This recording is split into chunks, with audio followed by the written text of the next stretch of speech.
तो नमस्ते मेरे भाइयों, कैसे हैं आप सब। एक बार फिर से आपका स्वागत है। तो बीएसटीसी के एग्ज़ाम में रीजनिंग में अच्छे नंबर कैसे लाएं, जो रीजनिंग का पोर्शन है उसके लगभग 50 प्रश्न होते हैं, 50 क्वेश्चन होते हैं, उसके बारे में हम आज बात करेंगे। तो सबसे पहले तो क्या होता है ना, अगर आप रीजनिंग अच्छे से कर लोगे ना बीएसटीसी में, तो क्या होगा, आपका पेपर करते ही, पेपर देखते ही आप देखोगे अगर आपको रीजनिंग में अच्छे खासे क्वेश्चन आ गए तो क्या होगा, आपका एक स्ट्रेस है ना वो रिलीव हो जाएगा। और आपका स्ट्रेस रिलीव होने के बाद क्या होगा कि आपका जो बाकी का पेपर है वो अच्छा जाएगा। तो बहुत से क्या करते हैं कि रीजनिंग को क्या करते हैं, बहुत ईजी लेते हैं। तो बिल्कुल है ना, बहुत ईजी नहीं लेनी कि बिल्कुल ईजी ले ली, नहीं, ईजी नहीं है। रीजनिंग को बहुत हार्ड ले ली, बहुत हार्ड भी नहीं लेनी है। मैं आपको बताता हूँ क्या करना है। तो सबसे पहले तो आपको क्या है, जो पुराने 10 साल के जो पेपर हैं उन पेपर्स में से रीजनिंग के सारे क्वेश्चन देखने बीएसटीसी के। क्योंकि जब आप फिर आप देखोगे ना क्वेश्चन, आप पढ़ोगे ना, आपके माइंड में अपने आप एक पैटर्न डेवलप होगा कि अगला क्वेश्चन कैसे आएगा, कि अब आने वाले बीएसटीसी में कैसे क्वेश्चन आएंगे, कि बीएसटीसी में कैसे क्वेश्चन आते हैं। अब मानो हाइपोथेटिकली कि आप बिना पुराने पेपर देखे ही आप ऐसे ही बुक से ही पढ़ के चले जाते हो रीजनिंग के क्वेश्चन करने के लिए बीएसटीसी एग्जाम में, तो आप है ना नहीं कर पाओगे। क्यों? क्योंकि आपको पता ही नहीं पैटर्न, आपने तो बस जो बुक में था वो पढ़ लिया। पर अगर आप पुराने 10 साल के बीएसटीसी के पेपर देखते हो, फिर आपको क्या पैटर्न पता चल जाएगा। तो पैटर्न पता चलने के बाद अगर आप बुक से भी क्वेश्चन पढ़ोगे ना, तो आपके माइंड में सवाल आएगा कि हाँ, क्वेश्चन तो इस तरह से भी बन सकता है, ये तो बुक में दिया हुआ ही नहीं है। तो जब वो सिचुएशन हो जाए कि आपको क्वेश्चन और हो दिमाग में पर वो बुक में ना हो, जब आप क्या करोगे, यूट्यूब की सहायता लोगे, ठीक है। और अगर आपको रीजनिंग में कोई टॉपिक समझ में ना आए ना, तो उसे छोड़ना बिल्कुल मत। यूट्यूब पे बहुत सारी वीडियोस मिल जाएगी आपको। और आपको कोई टॉपिक समझ में नहीं आ रहा हो तो कमेंट करना, मैं आपको वो लिंक प्रोवाइड करा दूंगा।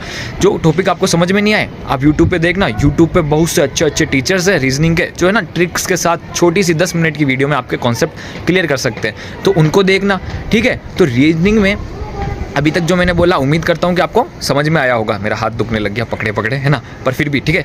तो क्या है, मैं क्या कहना चाहता हूँ, पुराने पेपर देखोगे, फिर आप रीजनिंग का कॉन्सेप्ट बिल्कुल क्लियर रखना। जो रीजनिंग में जो सब टॉपिक्स है ना, उनके कॉन्सेप्ट आप क्या करोगे, बिल्कुल क्लियर रखोगे कि हाँ, कि ये कैसे आएगा, ये कैसे, यूँ नहीं कि हाँ ये टॉपिक आपने स्किप कर दिया अगले टॉपिक पे चले गए, नहीं। जैसे कि कुछ टॉपिक्स क्या है, हार्ड है, जैसे अरिथमेटिक रीजनिंग और जो क्यूब वाले क्वेश्चन है ना, ये हार्ड है, तो आप इनको एक बार के लिए साइड में रख देना। इतना कंफ्यूज मत होना, समय कम होना, तो हमको थोड़ी स्मार्ट स्टडी करनी पड़ती है, तो हमको कुछ आपको छोड़ना पड़े ना, तो छोड़ लेना।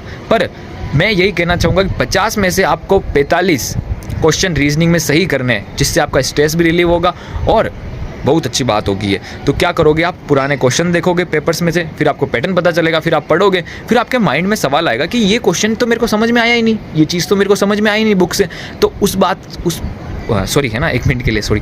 तो उस टाइम आप क्या करोगे, यूट्यूब पे जाओगे, उस टॉपिक को सर्च करोगे और अपना कॉन्सेप्ट क्लियर कर लोगे। यूँ नहीं कि आप कॉन्सेप्ट आधा रख के चले गए, अरे हाँ ये समझ भी नहीं आया, इसको थोड़ा सा छोड़ के रहने देता हूँ, आगे से पढ़ लेता हूँ। ऐसा रीजनिंग में बिल्कुल नहीं करना, रीजनिंग को अच्छे से समझना है। तो उम्मीद करता हूँ कि आपको मैं कहना क्या चाहता हूँ वो समझ में आया होगा। और देखो, मैंने बहुत सी बातें बताई, अगर आप ध्यान दो तो, कि पुराने पेपर देखना 10 साल की, फिर उसका पैटर्न समझना रीजनिंग का, फिर उस पैटर्न के हिसाब से क्वेश्चन को करना, फिर उसकी प्रैक्टिस करना रीजनिंग की, फिर जो कॉन्सेप्ट समझ में नहीं आया उसको यूट्यूब से क्लियर करना, ठीक है। और स्मार्ट स्टडी के तौर पे समय कम बचा है तो क्यूब वाला क्वेश्चन है वो बहुत हार्ड पड़ता है ना, अरिथमेटिक रीजनिंग का क्वेश्चन, उसको एक बार के लिए साइड में रख लेना, फिर बाद में देख लेना, टाइम मिले तो, नहीं मिले तो कोई नहीं, है ना। 50 में से हमको 45 क्वेश्चन का टारगेट लेके चलना है, ठीक है। 45 48 का लेके 50 का लेके चलो, क्योंकि 50 में से 50 का लेके चलोगे तभी तो वो बनेंगे।